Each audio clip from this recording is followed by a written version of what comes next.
করেছিল মুহূর্তে মধ্যে ধারাবাহিক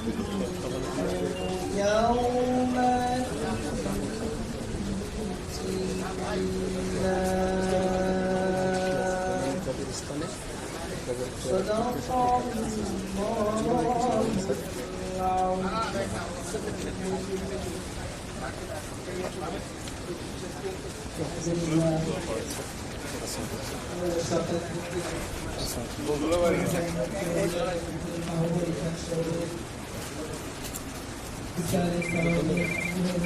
কামনা করি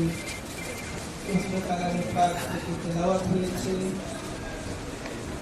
আমরা সকাল এখানে সকাল থেকে পর্যন্ত কোরআনের পাক তেলাওয়াত করেছি। আল্লাহ সুবহানাহু ওয়া তাআলার দরবারে বিশেষ দোয়া করব। আল্লাহ সুবহানাহু ওয়া তাআলা যিনি একজন দেশপ্রেমিক ছিলেন, জাতির একজন গুরুত্বপূর্ণ দায়িত্ব পালন করছিলেন,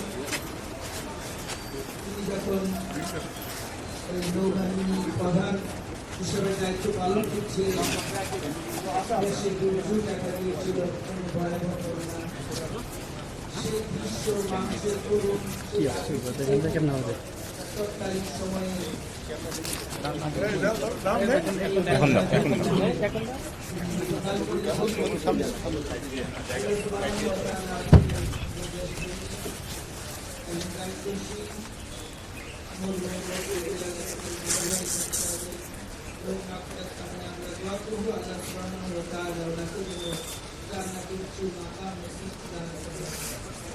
সেই সাথে সাথে আমরা আরো দোয়া করবো ওনার সুযোগ্য কন্যা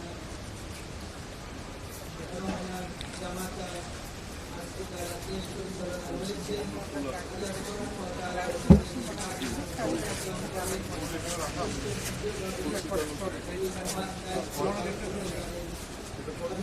দেশকে স্বাধীন কল্যাণ